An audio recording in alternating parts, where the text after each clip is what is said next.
I've attended and belonged with many organizations that claim to change your life, change your attitude about yourself, and this is totally different. I feel like I can apply it now. I didn't know how to before. Robert Allen made me see that you have to get out of your comfort zone to attain any of your goals. It's easy, it's simple, it's doable, and I'm going to do it. I was impressed with Robert Allen because of his sincerity, and he has this trust. I just trust Robert Allen. I just trust him. The most important principle that I learned at the Robert Allen seminar here in San Diego was that you need to keep a balance in how you take a look at doing your investments. And I also learned some other things about personal ways to manage finance, ways to handle tax-related items, and a number of other important issues that aren't just strictly related to real estate. That was an added surprise. I wasn't expecting the seminar to go into those areas in the depth that they did, but it was a real treat, and I really am very happy I attended the seminar. Certainly, my child, who's 8 years old, can use much of this information, and it's going to be just wonderful to impart this information to her, because I feel so good about myself that I'll make her feel better about herself. And I've never heard of Robert Allen before, and I received his letter a couple of months ago for the wealth training, and something inside of me said, I need to do this. And I took the letter, and I thought I didn't have the money, so I borrowed the money. And I came out here and stretched myself more than I'd ever done before, taking a big risk, telling my friends, and they were saying, oh, what are you doing? You know, I can't believe you're going to be doing this. And so I decided to go ahead and take the risk and come out regardless of what anybody else was saying. So I came out to the program of the wealth training and met Robert Allen for the first time, and learned how to, in the wealth training, learned how to build wealth, either short-term wealth building or long-term wealth building, how to create wealth, how to save wealth, how to protect your assets, how to protect that wealth. And not only that, the wealth training gave me something inside of myself to reach down and see the wealth that was in myself, to help me achieve the goals and dreams and aspirations that I've had, that everyone has. Hello everybody, my name is Robert Allen. How are you? Great. All right, we're going to be talking today about creating wealth all day long. We're going to talk about how to make money flow into your bank accounts faster than they've ever flowed before. Does anybody disagree with that? Well, how many of you like to have some more of that? Raise your hand and say, yes, Bob? Yes, Bob. Absolutely. Well, that's what I want to do here today for you.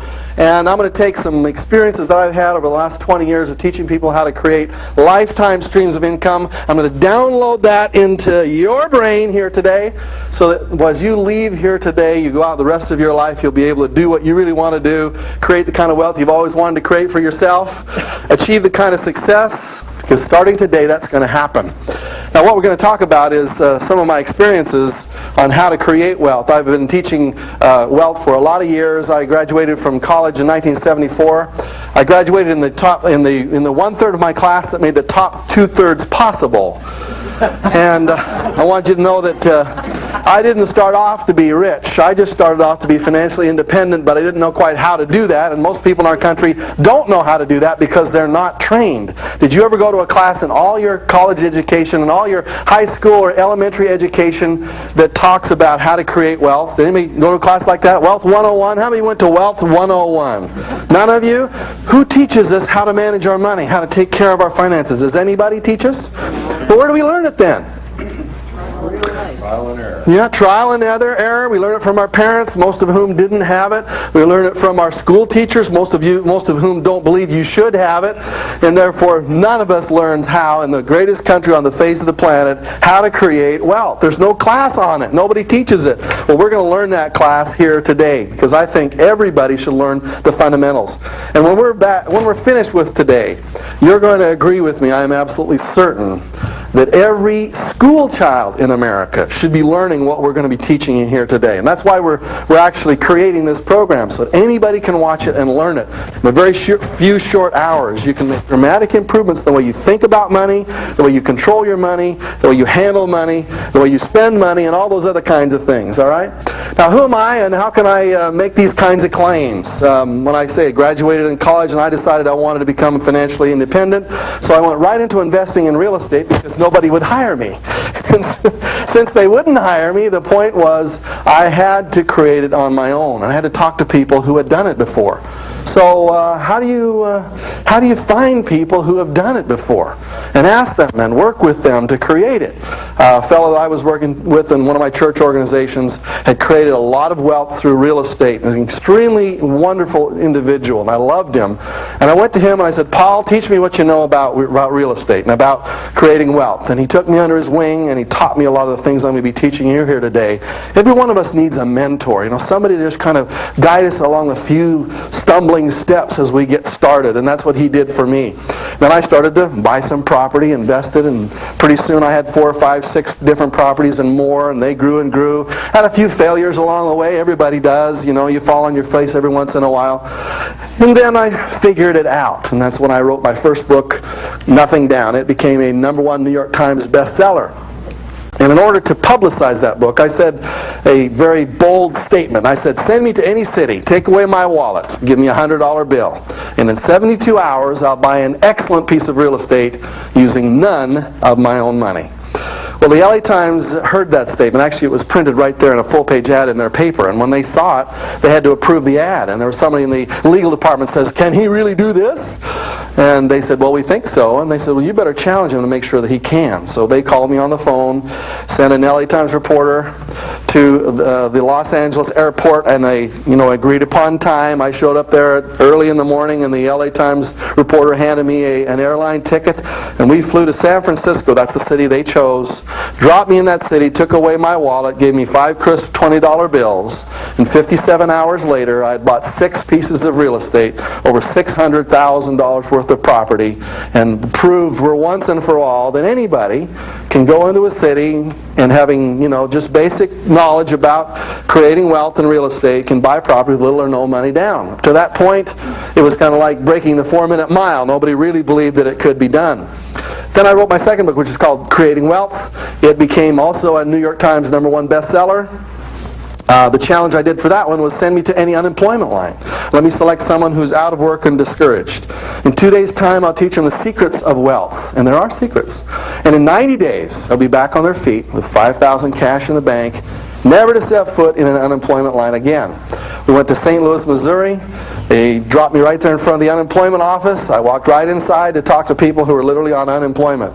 It was the scariest experience I ever had in my life because I wasn't familiar with that environment, frankly. I don't like to be unemployed. I just don't want to get anywhere close to that area, but I wanted to prove that anybody, no matter who they are, can create wealth from no matter where they are. Because a lot of people, when I did my challenge in San Francisco, they said, well, Bob can do it. He's got an MBA degree. He's got a master's in business, which didn't mean anything, frankly. Yeah, he's experienced it before. He's bought raw property before. But what about somebody who's never done it before? And so we went to the unemployment lines and picked 3 people, Mary, Philip, and Karen, and Nora, and pulled them right off the lines and taught them for 2 full days. A lot of the information I'm going to be teaching here today. Actually, you're going to learn here today in this one day magnitudes more information than I knew back in the middle 80s when I taught those people in the unemployment lines. So this is going to be much better than they received. In fact, in a less period of time, they went off to make their fortune, and all of them did very well, created $5,000 cash in their 90 days, and off they went to create their long-term goals, which is what you're going to do too. When I did my 3rd book, when the challenge came out, I wrote a whole book about that experience. It was a very powerful book for me. I went on to the Regis Philbin show. How many of you heard of Regis before? Regis and Kathy Lee. They challenged me to come on their show in skeptical New York City to pull somebody out of their studio audience, somebody who wanted to achieve financial freedom in a short period of time. The audience was about this size, frankly. Anybody that was in that audience could have been selected to come right on the show with Regis and myself and Kathy Lee. And well, let me see. If you were in that audience, how many of you would like to come on up on the Regis and Kathy Lee show in front of everybody and let me teach you how to... Yeah, well, that's what happened. That's what happened. Pat Watson was sitting right over where Roland was sitting. And she says, I want it. And she was excited. She was an African-American woman from Brooklyn. She came right on the show in front of millions of people. And we said, well, what do you want? What's your goal? What do you really want to achieve? And she said, well, I'd just like to get out of Brooklyn if we could just start there and then figure out. We'll just do the next, one step at a time. She, in the next 90 days, went into Brooklyn, bought a property. She'd never done that before, made $20,000 in a 90-day period of time, and she was excited. We came back on the show and talked about it. In my teaching of people all around the United States in the last 20 years, there have been literally thousands of millionaires created from what I'm going to be teaching you here today, tomorrow, and the next day. So I want you to know that I have done this before. I've had lots of experience. I've had a lot of ups and downs in my own experience. I've probably made more money than this whole entire audience combined. I've also lost more money than all of this whole audience combined. I am absolutely certain of that. And so I know a lot from personal experience, both the ups and the downs of how this process works. And I want to teach you how to avoid as many downs as you possibly can and have as many ups as possible. We're going to be talking about what I call winning the money game here together, you and I. There is a game. There are rules. If you learn those rules, you win. And if you don't learn those rules, you lose. And basically, the rules are pretty simple. Maybe some of you are like this cartoon that I saw the other day. It says, according to your latest figures, if you retired today, you could live very, very comfortably until about 2 p.m. tomorrow. That's the way it is for most people in this country. And you know what? It's a tragedy because you don't have to do anything difficult to create lifetime streams of income. And when I told you earlier about creating a multi-million-dollar net worth, some of you went, ooh, that's kind of a big figure in your mind. But frankly, you can do that. Anybody sitting in this audience, on a couple of dollars a day. Most of us don't teach us this stuff. No, but we just don't learn it. But just a few dollars a day, you don't even have to do anything fancy. You just have to figure out in a few short minutes today, I was going to show you how to do that, to take just a couple of extra dollars out of your day, to divert out of your life and to put it into right places where it can grow. So over a period of time, a long period of time, it can create a multi-million-dollar net worth for you. And most of us really don't know how to do that. You know, you just have to take out of your day one of those Starbucks, mocha cappuccino double frappe lattes. You know, if you just miss that once a day and put that $2-3 that you would spend there into your long-term financial future. Anybody in America can do this. They don't have to be business people, and you don't have to be money-grubbing, rich kind of people either, you know, those kind of people you read in the newspapers. You can be just ordinary, traditional people. Why all of us aren't multimillionaires is a tragedy, because we all could be. Very, very simply, and very, very easily, actually. So these are some of the things that I'm hopefully going to be able to teach you here today. There's a mindset out there that all of us are really trying to learn when it comes to wealth. And matter of fact, if you have the right mindset, then you tap into this, you know, the flow of it. And if you don't have the right mindset, they almost seem to be outside the flow of it. So, how much money do you save? Absolutely. It's absolutely essential. If you're not saving any money, you're basically saying you don't want to be wealthy. Now, 5 years ago or 10, 15 years ago, for me, I didn't care about those kinds of things. See, I was just making money so fast that I didn't really look at it very carefully. I just thought to myself, you know, I can create wealth anytime I want to. I'll just go out and make some more money. I'll start a new business, or I'll buy another piece of real estate. And I didn't look at these factors like saving money. This has become, of course, more in vogue over the last 5 years as baby boomers are beginning to change their whole attitude about wealth. We weren't taught how to do it, but we've learned through life that there are certain habits that you have to have. And saving was one that I did not have for most of my adult life. It's a habit that I do have today, and it's absolutely critical. Every one of your children should be taught how to do that particular process. You see, when you ask the question, why do so few people win at the money game? It's because most of them have not followed these rules. If you look at our country today, we find that the poverty line is about $10,000 worth of family income. But 20% of us live below that poverty line. I think probably in San Diego County it's probably more than that, because it takes a lot more money to live here. From $10,000 to $50,000 worth of income, 67% of the American population earns between $10,000 and $50,000. So when you add up the 20 and the 67, that's 87% of the population earns less than $50,000, which isn't wealth by any stretch of the imagination. Between $50,000 and $100,000, there are only 10% of the population earn that kind of income. And when it gets above $100,000 to $1 million plus, is only 3%. The actual figure is I say 3%, it's actually 2.4% of the American population earns above $100,000 worth of family income. Now let's see, where do you want to be? If you had your choice, where would you like to find yourself? Hello? Yeah, you want to come up here? Okay, good. That's where I want to take you. Like I say, you're not going to have to do a lot of fancy things to get there either. You don't have to be an entrepreneur in order to get up to this level. You just have to change in the way you've been doing your money for your entire life. So the question we want to ask you is, where are you, and where do you want to be, and when do you want to get there? And how are you going to get there? And do you have a plan? And if you don't, well, you got to get a plan. We're going to be teaching that here before we're finished. Most of us in our life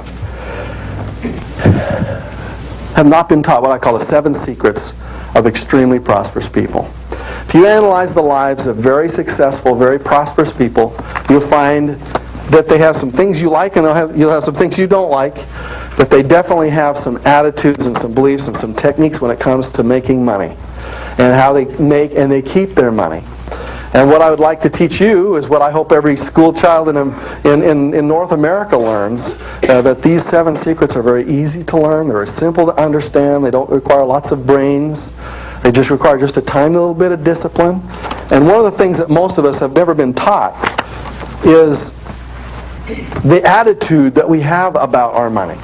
So what I'd like every one of you in the room is to take out a dollar bill right now, if you would please. Everybody dig into your wallets or purses. Pull out a dollar bill.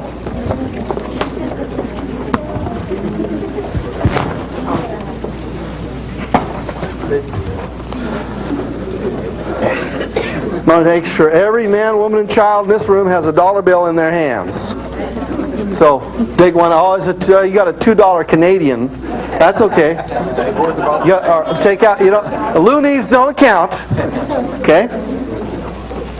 Everybody dig one out. Stand. I've only got a $5 bill. Do you have a dollar bill on you? No?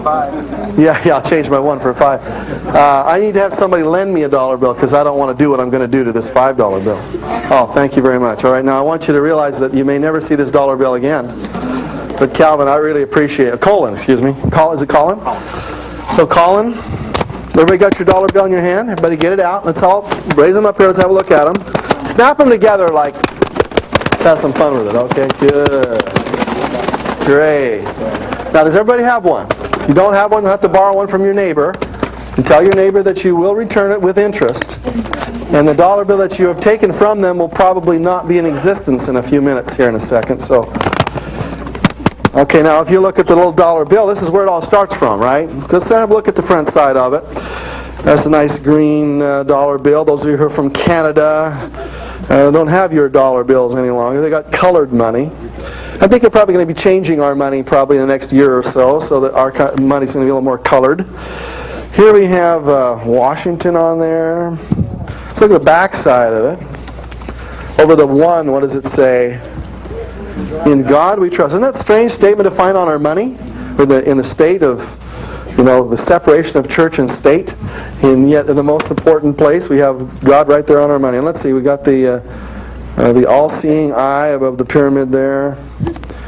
Here we go. Lots of little pieces of trivia. Now this dollar bill is the foundation of your wealth, so you got to learn how to understand it.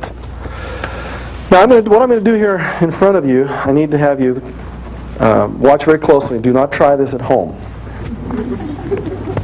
because this dollar bill is going to disappear right in front of your eyes. And Colin will never see this dollar bill again. We're all going to do what I'm going to show you how to do right now. Okay. Ready? Now, when you get up in the morning, you have a certain number of these flowing through your life. Is that right? Right. And how do they flow through your life? They flow through various jobs and various incomes and various investments that you have, and various streams that you've created for yourself, right? So many of these flow through your life every single day. What you need to learn how to do is to divert a few of these into different places, and if you don't divert them, then you end up with just streams going through your life and no way for them to build up and pile up. This is hard for me to do. It actually pains me to think about what I'm going to have to do with this dollar bill. But since it's not mine,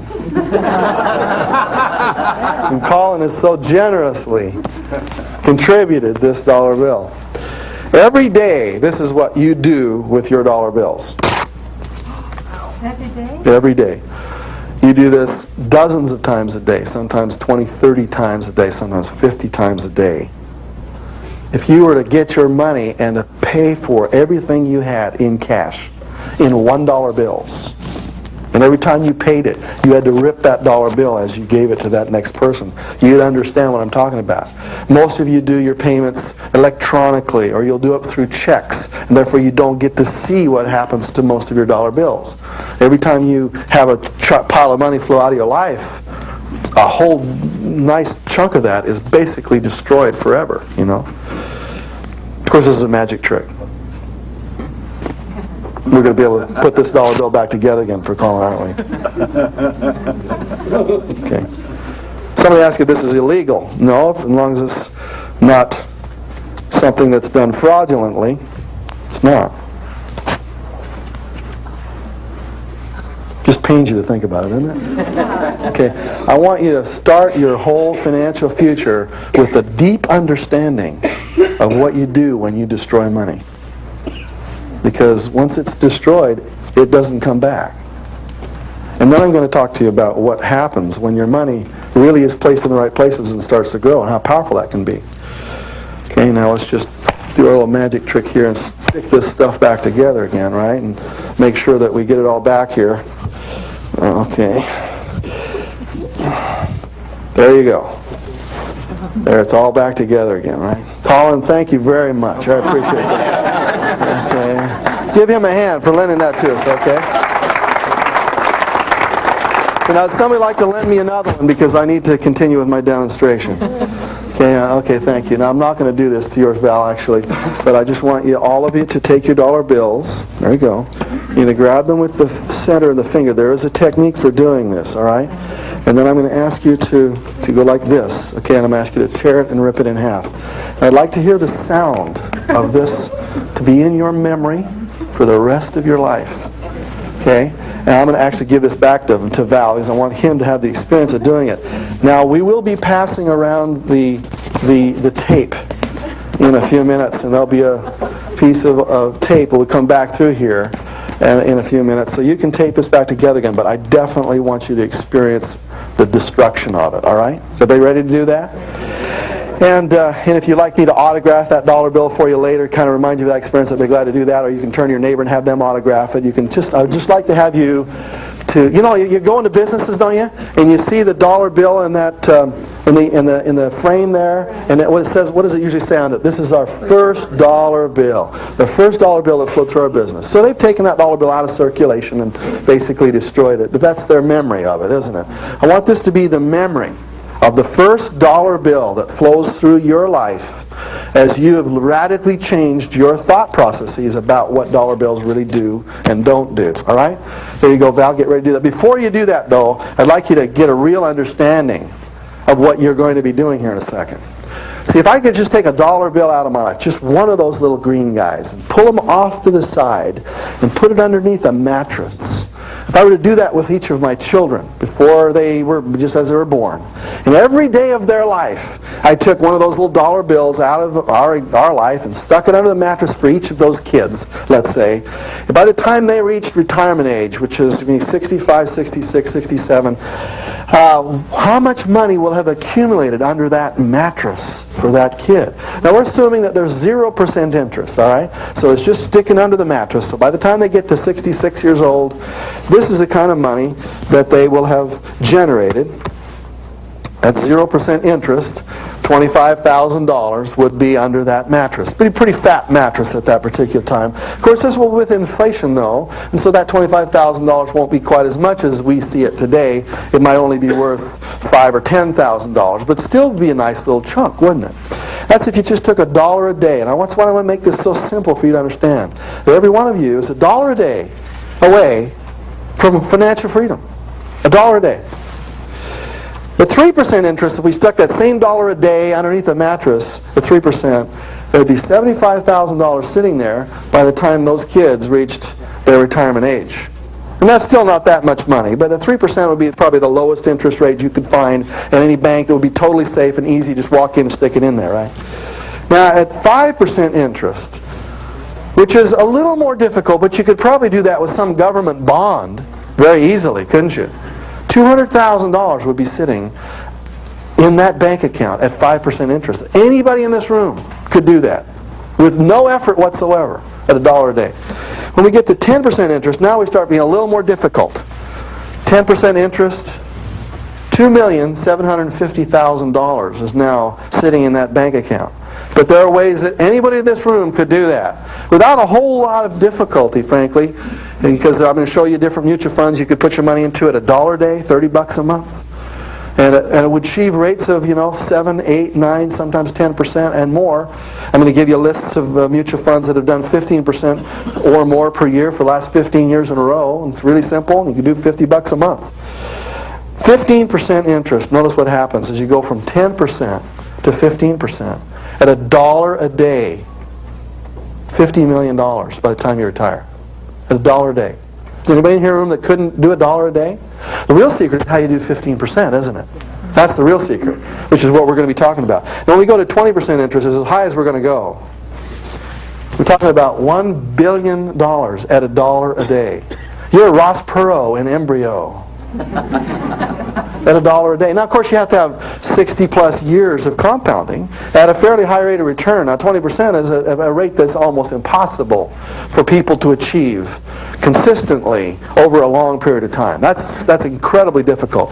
Warren Buffett, who is the wealthiest American in the stock market, started in 1955 with about $5,000 of his own money and added about $100,000 of other. And now he has a net worth that's, I think, over $10 billion because his compounded annual rate of return is over 23% per year. And that's what he's done consistently every year. So if you have a $10 billion net worth and your net worth goes up by 23% in the next year, how much money did you make that year? $10 billion times over 20. Yeah, you made over $2 billion in your net worth if you just make it go up 20%. So, I mean, you can see how it compounds. It really does. For most of us here in the room, we're not going to achieve that $1 billion goal. And some of us really don't have any desire to achieve it. But what I want to point out is that if you could go between 10 and 20%, which is what I call wealth-producing rates of return, between 10 and 20%, you can squeak it up to the 11 and 12 in that range. You know, we're talking $3 to $1 billion worth of net worth at $1 a day. Does everybody understand that now? You got that through your head? Take your dollar bill right now. I want you to realize what you're destroying when you destroy it. And I'll count to 3, and we'll do it together here, okay? So, we'll be tearing up our first billion right now. Ready to get? 1, 2. Everybody have a dollar bill? Kathy, do you get your dollar bill out? Yeah, she's really, it's just, your heart's just, I don't know about this, Bob. Yeah, we're going to pass the tape around. You'll be able to tape it back together, but I want you to experience what this is like. Get ready. 1, 2, 3, rip.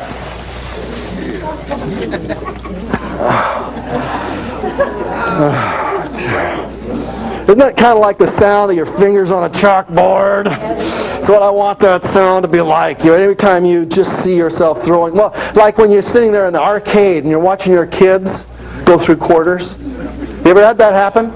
And they're standing there and they go over to the machine and they put that $5 bill of yours in that machine and then it clinks and you hear this rush of coins sloshing down in that little metal thing down below and they pick up the tokens. Why do you think they haven't changed it into tokens? To remove it from money. So that it removes it from the process of thinking about it. Once they've changed it into tokens, it's just a piece of coin. It's nothing. It's just a little piece of orange stuff. So what? I throw it in the machine, it doesn't really count. But does it count? Because when you put it into that machine, it changed it into tokens, you basically destroyed it. And you turn it into a few minutes of fun for your kids. But wouldn't it be nice to take those kids and say, listen, I'm going to give you the $5 for the tokens. But I want you to give me one of those dollars back.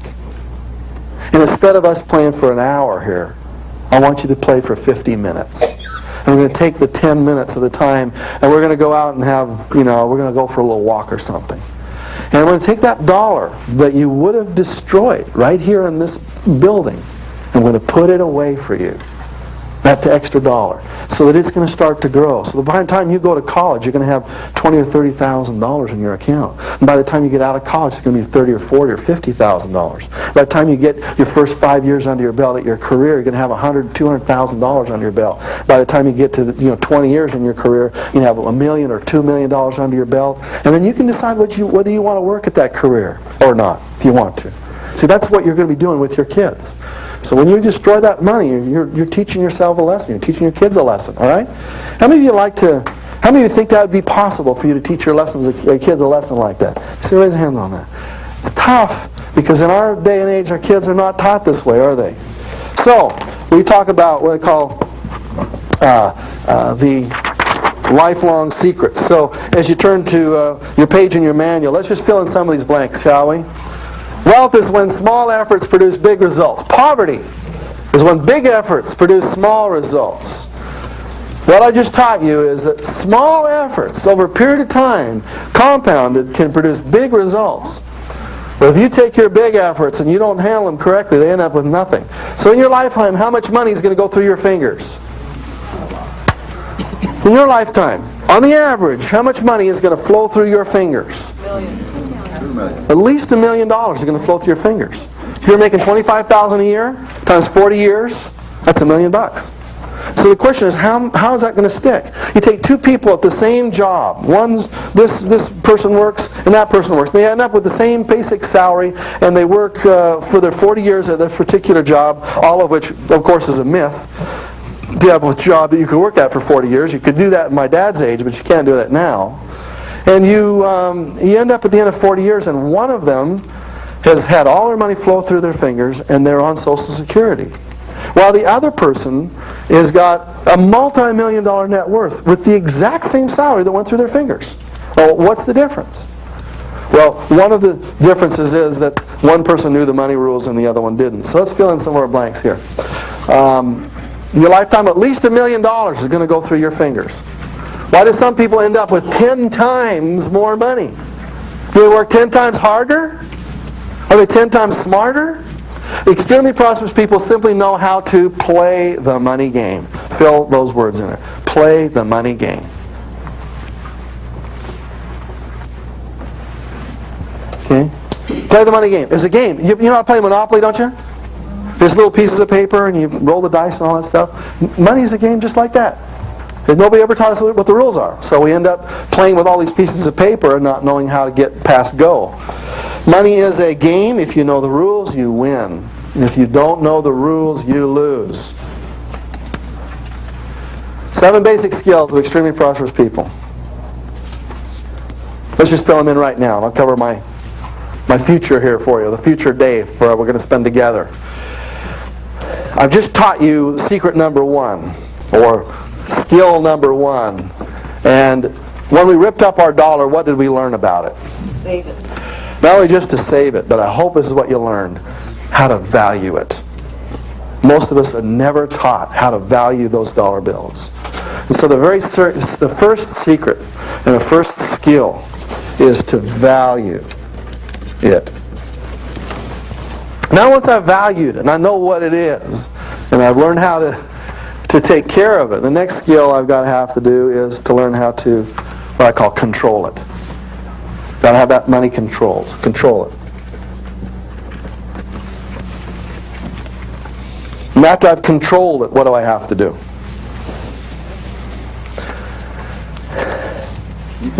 Yeah, I've got to learn how to save it. And I'm going to be teaching you before we get down here this morning that you have to save it. Most of you save it, but you don't save it. You'll go to a new gas station and you'll save 10 cents a gallon, and which is $2 that day. But then you don't save it. Because I ask you, where's the money? And you say, well, I don't know. You don't have it, right? So you're all this budget conscious, but you got to show me where the money is once you saved it. Then I have to learn how to invest it.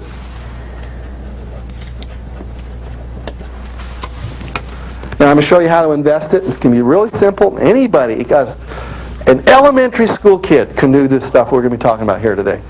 Number 5, I've learned how to make it. And there's a difference between making money and investing money. Entrepreneurs do this. Anybody can do the investing part, but to be a person who makes money, you have to learn how to be an entrepreneur. And finally, you have to learn how to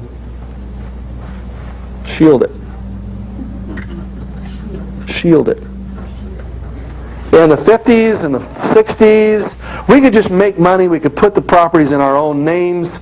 We could just act as if we were wealthy. We could be conspicuously so.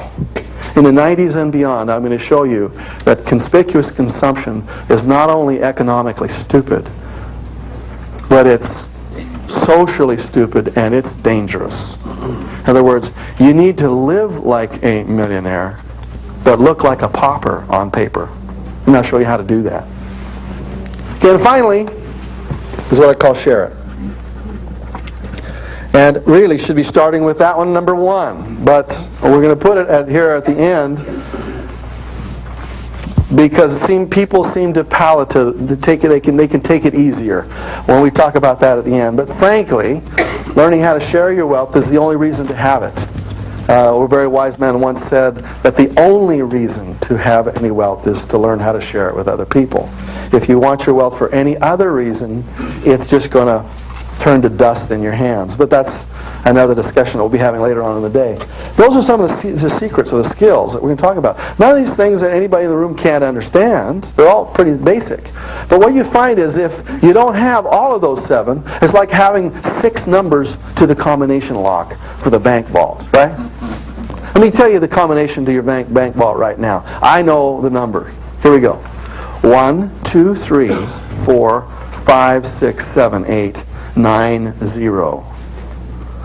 I have no idea what order those go in, or how many turns to the left or turn to the right, but that's the combination lock. And so if you have 6 of these things up here, and you don't have the 7th one, or you don't have it in the right combination, then it really doesn't, the bank vault doesn't open for you. For instance, what if you don't value your money?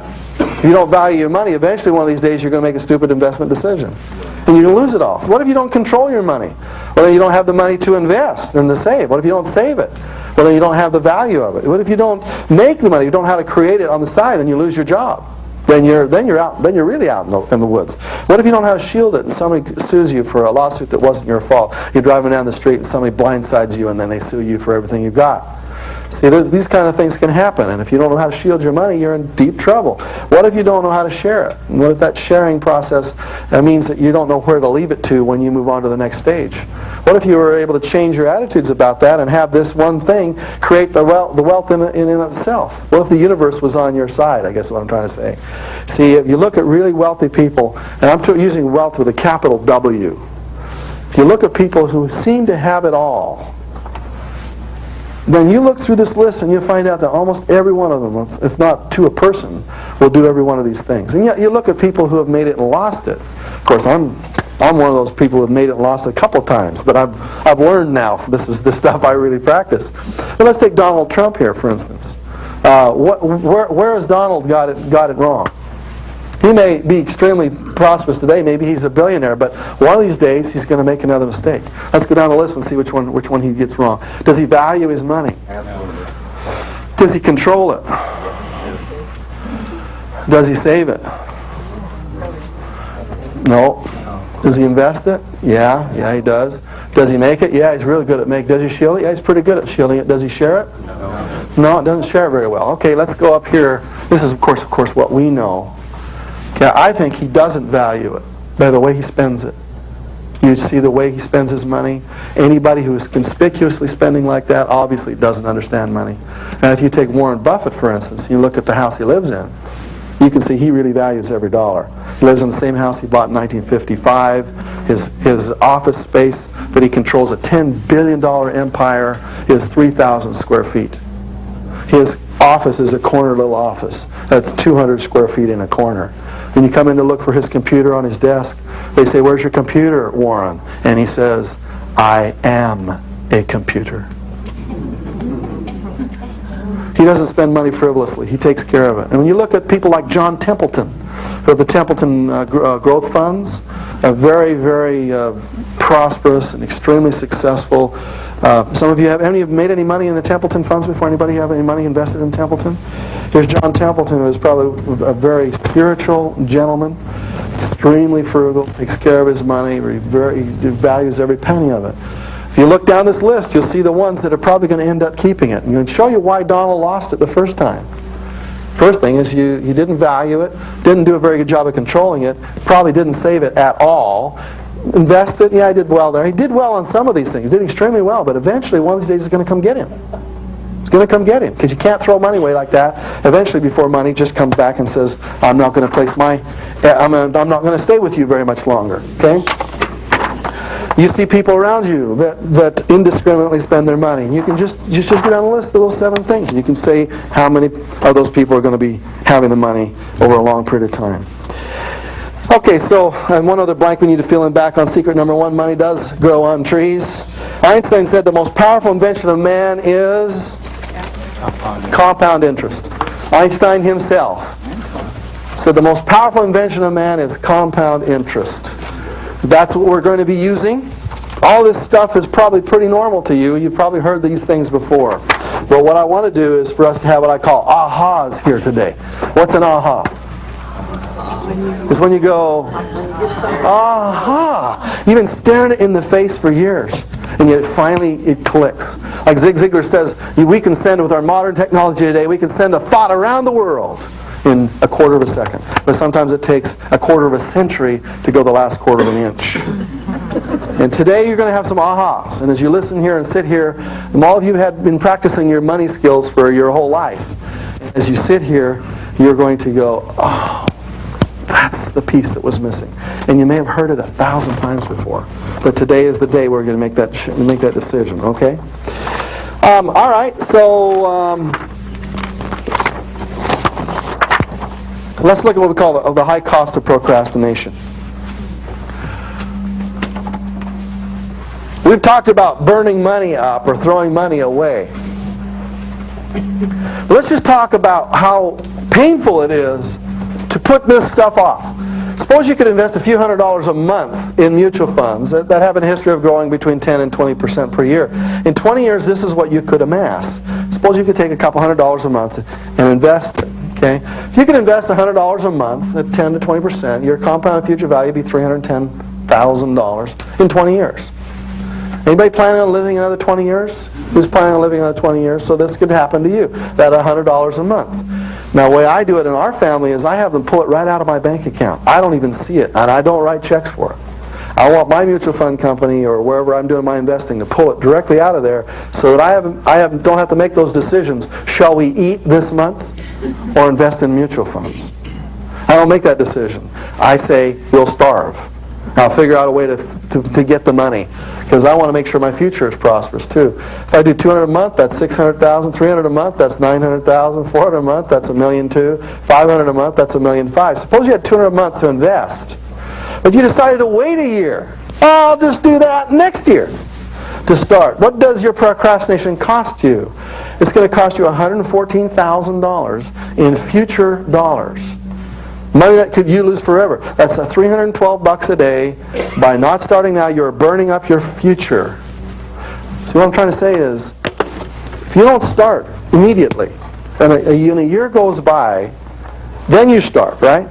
By the time you reach that 20th year, there's going to be $100,000 less dollars sitting there waiting for you. So that really what you do is you basically made the decision that I want to destroy my future. Does that make sense? When you wait today, just today, you've said, I want to rip up $312 in the future. Well, that's no big deal. That's just, $3 a day today, but that's $312 a day in the future. See what I'm saying? So the key for you got to do is not only do you have to be careful with your money, but you have to start this process immediately. When we're done, you want to immediately start putting in place things that we're going to be talking about. So by the next Monday, you are in process. And many of you are already in process, and I take my hats off to you. In the last 5-6 years, life has taught us that we have to be more careful. But if I were to look in the lives of some of you, I would find financial chaos going on. And I'm going to give you the tools here today to change that financial chaos into financial control. Like some control of your life, financial life? That's what we're going to talk about. Good. What we want to do now is have what I call ahas. We do this every time we have a break. And ahas when you learn something. Oh, yeah, I got that for the first time. So give me a couple ahas here as we move into our first segment. Yes, right here. Leanna? It takes more than just making money and saving money. You got to do. Yeah, it takes more than just making and saving. There are some other steps involved in there. Good, thank you. Oops, sorry. Give me another one. Yes, right here. Save it, save it. Got to save it. That's right. Okay, and we'll be doing that some more of that here in a few minutes. Give me another one. Yes, right here. Terrence. Tearing the money up.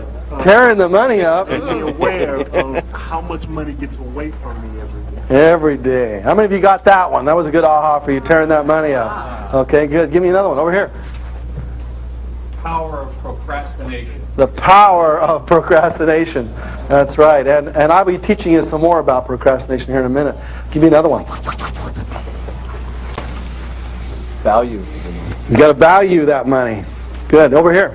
Power of compound interest. The power of compound interest. It's the most powerful invention you got working on your side. I'm going to tell you the opposite of compound interest. You see, some of you have compound interest working against you, right? Except your interest rates are 18 to 21% on some of your credit cards. And interest doesn't sleep. You go to bed, it doesn't sleep. It's cranking every second of every day. And why you want to know why it's hard for people to get out of debt? It's because that interest is high. It's hard to get out of it. So as soon as you get into it, it's like that tar baby, you know? You stick your hands on it and you try to get out of it, and every time, everywhere you touch, you just get more and more involved in it. What was the name of that story? I can't remember. Rare Rabbit, you know? You just get stuck in there and you can't get out of it. All right, well, let's talk about some people who've been really good at making and keeping their money. And I'm going to actually share some names with you that in the press, if you were to ask them whether they were, good people or not, you'd probably have some real mixed reactions. Because the press kind of guides the way we think about wealthy people. But I like to look at the results of what wealthy people create. And that's what I think is wealthy. To create wealth, to be able to control it well enough, to be able to create a constant pool of cash that blesses generations of people. That's what I would call a good definition of wealth. And so as I look in the dictionary, actually I look in the encyclopedia under the word foundation. And a foundation is a legal entity you can set up to have your money bless people thereafter, based upon the rules of your foundation. So you look at the largest foundations in the world, and what are some of the names you're probably going to see on those foundations? You see Rockefeller, which is synonymous with the word. You see Ford. You see Carnegie. You see Kennedy. You bet. You see Mellon. Reynolds. You're going to see every one of these people kind of set up foundations so that when they're gone, the money's still there. It's still cranking out, and it's blessing millions of people. And I would dare say that everybody in this room, every one of you, has been directly and specifically blessed as a result of the money of some people you probably don't like all that much, frankly. The money for disease research that's been spent over the last 100 years on diseases and all kinds of things. Your life has been prolonged directly. Take Carnegie, for instance. When he died, he says it's a sin to die with money, basically. So what he called the gospel of wealth was he created a huge net worth, $600-800 million. By the time he died in, I think it was 1915, he had managed to give it all away. He said, if I die with any money, that's going to be the greatest disgrace of my life. And what he did is he gave it away to various communities throughout North America and started their libraries. And in fact, over 2,000 different communities in this country and in North America and Canada have libraries called the Carnegie Library. He funded the library, built the library, put books inside it, and give it a process so that it could continue to fund itself. And so there's not a person in this room, not one single last one of you, that hasn't received that kind of benefit from these kinds of fortunes. But you know, we always have this this underlying uneasiness about great fortunes.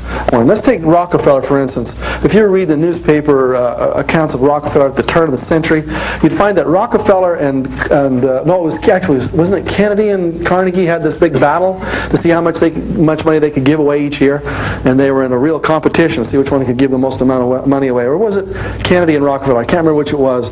But if you were to look at these real wealthy people back in the 1800s and 1900s, they call them robber barons. And the press vilifies them and just absolutely destroys them.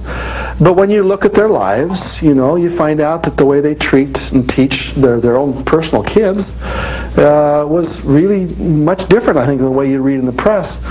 You look at Rockefeller's own life, and right from the very beginning, he kept a ledger of all his money, right from the very, very beginnings. And 10% of every dollar he got, from the very tiniest beginnings to when it reached massive proportions, always went to support his universe causes, or God, or charity, or tithing. He used the word tithing, and he taught his kids that way. Here's a quote that I put out of a book called Kids and Cash, and in it, there's some real good gems in here. In fact, I think what I call 5 Rockefeller rules that I think everybody should be taught. You may disagree with his politics, you may disagree with the way in which he earned it, but I'll tell you, there are some principles in there that are really critical to creating it. And I think it's written in there. You can kind of read along with me if you want to.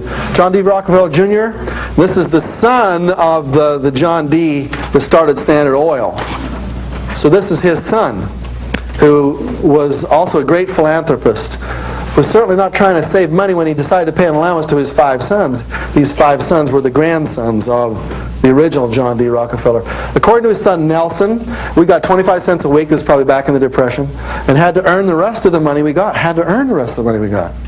To earn part of that extra money, he raised vegetables and rabbits. We always worked, according to Nelson. All the boys were required to give 10% of the income to charity, to save 10%, and to account for all the rest. They had to balance their account books every month and to be able to tell what happened to every penny that they earned. Nelson went on to serve as governor of the state of New York for many years, and all became the vice president of the United States. One of his brothers, David, chairman of the Chase Manhattan Bank, says, "We all profited by the experience, especially when it came to understanding the value of money." In other words, he had 5 specific rules to teach his kids the value of money. And I don't know if the great-great-great-grandkids have got that yet. They just probably ended up with their trust funds, You're a Rockefeller grandkid, here's your trust fund from great-granddad. But the son taught his sons this way, and I wish everybody in America was taught that way. What are the 5 rules that he taught you right there? 5 rules. Yeah, right off the top, before you had to earn the money, but as soon as you went to go spend it, the first 10% went to charity or tithing. The second 10% went to savings. Then what were the other rules? You had to account for any penny, and what was the final rule? You had to balance your accounts every month. You had to balance them every single month. Number 1, you had to work for it. Number 2, you gave the first amount of charity, the second amount to yourself, the third amount you had to account for every penny, and you had to balance it.